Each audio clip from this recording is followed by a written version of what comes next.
Hello students of class 11th economics बेटे, जैसे कि आपका chapter number 2 central problems of an economy मैंने ये उठाया हुआ है, जिसमें बेटा हमने फर्स्ट सेंट्रल प्रॉब्लम आपकी डिस्कस कर ली थी। वो क्या थी? व्हाट टू प्रोड्यूस, क्या प्रोड्यूस करना चाहिए। ये हमारी पहली समस्या थी। इसको हमने दो पार्ट्स में डिवाइड करके करा था। आगे है हाउ टू प्रोड्यूस। ठीक है, हाउ टू प्रोड्यूस का मतलब है कि हमें कैसे चीज़ों को प्रोड्यूस करना चाहिए। इस पॉइंट को समझाने से पहले मैं ना आपको दो तरह की टेक्निक्स के बारे में समझा दूँ। एक काम को करने की दो तरह की टेक्निक्स होती हैं। ज़्यादा दूर नहीं जाएंगे, बड़ी छोटे लेवल की एग्जांपल होंगी जो आप कर सकते हो। मान लो ना आपके मम्मा दरियाँ बनाने का काम करते हैं, क्योंकि दरियाँ वगैरह आपको सबको पता है भी कैसे बनती है ना।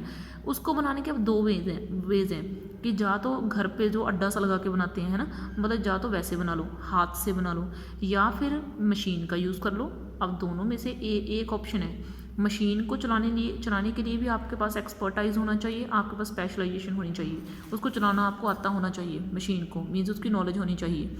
अगर आप हाथ से काम कर रहे हो तो उसमें थोड़ी सफाई कम होगी, लेकिन काम तो हो जाएगा, टाइम लगेगा। ठीक है, तो इससे आपको मैं दो तरह की टेक्निक्स के बारे में समझा रही हूँ। एक तो टेक्निक होती है कैपिटल इंटेंसिव टेक्निक। जब आपके मम्मा दरी मशीन के उपयोग से बना रहे हैं तो वो हो गई कैपिटल इंटेंसिव टेक्निक, किसी मशीन का यूज़ करके चीज़ों को तैयार करना। एक आपके मम्मा अगर हाथ से दरी बना रहे हैं तो उसको बोलते हैं लेबर इंटेंसिव टेक्निक। यानी कि लेबर इंटेंसिव टेक्निक यानी कि मतलब खुद हाथ से काम करके चीज़ को तैयार करना। ठीक है, तो हमने यही डिस्कस करना है हाउ टू प्रोड्यूस की। एक अगर हम चीज़ें बना रहे हैं इकोनॉमी में तो उसको बनाने का क्या टेक्निक होनी चाहिए। ठीक है, तो how to produce refers to the technique of production. ये देखो, प्रोडक्शन की टेक्निक से रिलेटेड प्रॉब्लम होती है हाउ टू प्रोड्यूस। ब्रॉडली वो बोल रहे हैं कि यहाँ पे दो तरह की टेक्निक्स होती हैं। एक तो होती है लेबर इंटेंसिव टेक्निक, एक होती है कैपिटल इंटेंसिव टेक्निक। जैसे मैंने अभी आपको एग्जांपल लेके समझाया।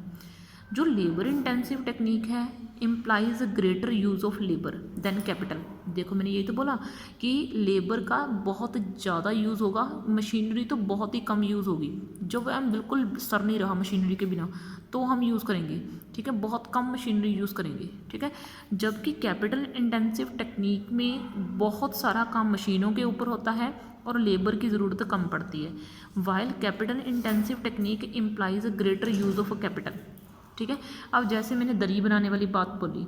ठीक है, जब आप हाथ से दरी बना रहे हो तो आपके मम्मा को एक पर्सन की और नीड पड़ेगी। आपको पता है ना अड्डा सा कैसा होता है, दोनों तरफ से पर्सन बैठते हैं। लेकिन अगर उनके पास मशीन होगी तो वो अकेले भी काम कर सकते हैं। ठीक है ना, तो इससे क्या पता चलता है कि अगर मशीन का यूज़ करें तो पर्सन की कम लोड पड़ती है, अगर हम पर्सन का यूज़ कर रहे हैं तो मशीनों की जो है हम यूज़ बहुत कम करते हैं। ये हमारी चॉइस होती है। ठीक है, तो while capital intensive technique employs greater use of capital than labour. ठीक है, तो capital intensive technique promote efficiency. ये देखो, वो एफिशिएंसी को, योग्यता को बढ़ाती है एक पर्सन की, और हमें जो ग्रोथ की तरफ ज़्यादा आगे लेके जाती है। क्यों? क्योंकि हम बहुत कम टाइम में बहुत सारा काम कर लेते हैं और हम बहुत कम कीमत में बहुत सारी चीज़ें प्रोड्यूस कर लेते हैं।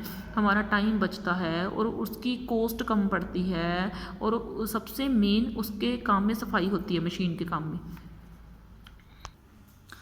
तो देखो बेटा, इस तरीके से ऑन द अदर हैंड अगर हम दूसरी तरफ बात करें लेबर इंटेंसिव टेक्निक की, तो ये एम्प्लॉयमेंट को बढ़ाती है। क्योंकि अगर हम काम जो है हाथ से करवाएं तो उतने लोगों को ज़्यादा काम मिलेगा।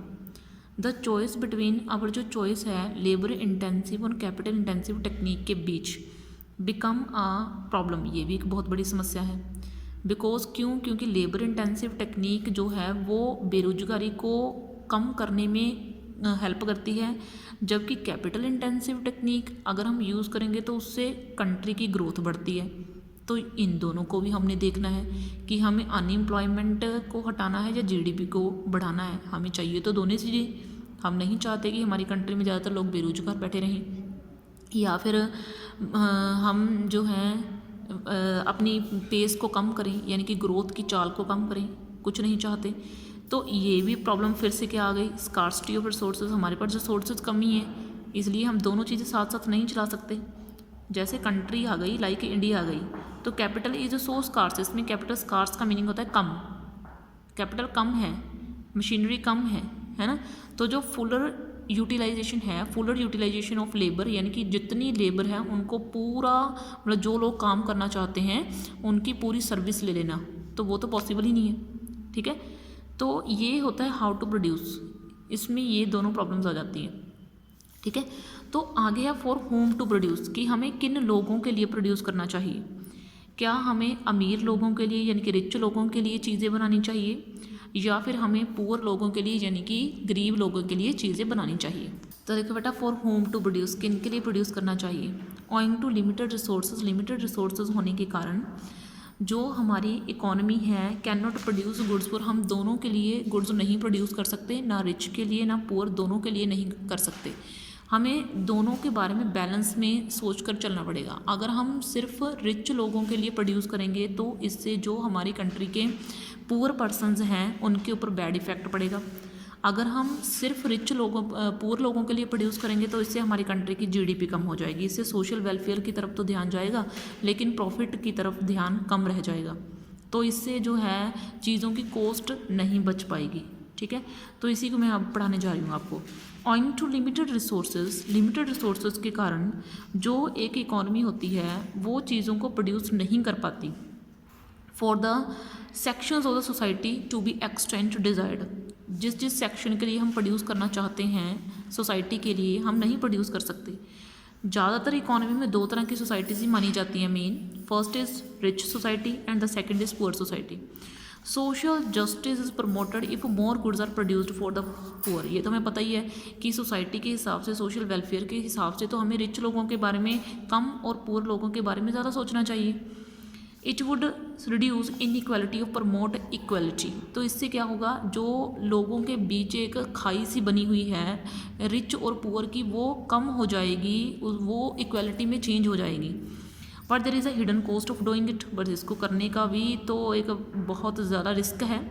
By producing goods for the poor, अगर हम पुअर के लिए गुड्स बनाएंगे तो वही चीज़ है, अभी प्रोड्यूसर कहाँ पे जाएगा, प्रोड्यूसर ने अपना प्रॉफिट निकालना है तो वो तो प्रॉफिट छोड़ नहीं सकता अपना, ठीक है। तो अगर प्रॉफिट छोड़ भी रहा है, प्रॉफिट कम हो रहा है, तो इसका मतलब वो आगे इन्वेस्टमेंट करने के लिए इंड्यूस नहीं होगा, वो प्रेरित नहीं होगा आगे इन्वेस्टमेंट करने के लिए, क्योंकि एक इन्वेस्टर तो इसीलिए इन्वेस्ट करता है क्योंकि उसको प्रॉफिट चाहिए होता है, ठीक है। तो अगर प्रॉफिट नहीं होगा, इन्वेस्टमेंट नहीं होगी तो जीडीपी की ग्रोथ नहीं बढ़ेगी। अगर जीडीपी ग्रोथ नहीं बढ़ी तो हम और पीछे चले जाएंगे और हमारी इकॉनमी एक बैकवर्ड इकॉनमी में कन्वर्ट हो जाएगी, ठीक है।